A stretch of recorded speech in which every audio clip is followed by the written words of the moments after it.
నా పేరు అందే కనకలింగేశ్వరరావు అండి. పద్మశాలి సంఘీయుడిని చీరాల. మేము చీరాలలో ఉన్నటువంటి శ్రీ భద్రావతి సమేత భావనాథ స్వామివారి దేవస్థానం పరిధిలో ఉన్నటువంటి మా సంఘీయులు అందరం కూడా ఈ దేవస్థానం ఆస్తుల్ని రక్షించేదానికి కృషి చేస్తున్నాము. ఈ దేవస్థానానికి మన నల్లమౌలు గిరిలక్ష్మి గారు కళ్యాణ మండపం ఒకటి, షాపింగ్ కాంప్లెక్స్ ఒకటి కట్టించున్నారు.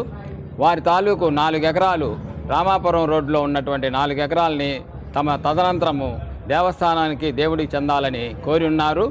ఆమె మరణానంతరం కాగిత పానకాలు అనే వ్యక్తి వచ్చేసి తనకు ఆమె విలునామా రాసిందని, తన్నే వారసుందని బోగస్ సర్టిఫికెట్లు పుట్టించి ఆ పొలాన్ని తన పేరుతో ఆన్లైన్ చేయించుకొని కోట్ల రూపాయలకి అమ్ముకున్నాడు.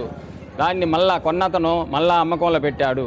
కాబట్టి ఆ బోగస్ సర్టిఫికెట్లు, ఆ బోగస్ వీలునామా సృష్టించినటువంటి కాగిత పానకాల మీద తగిన చర్యలు తీసుకొని ఈ పొలాన్ని రక్షించి మా దేవుడికి చెందేటట్టు మేము సంఘీయులు అందరం కూడా కోరుతున్నాం.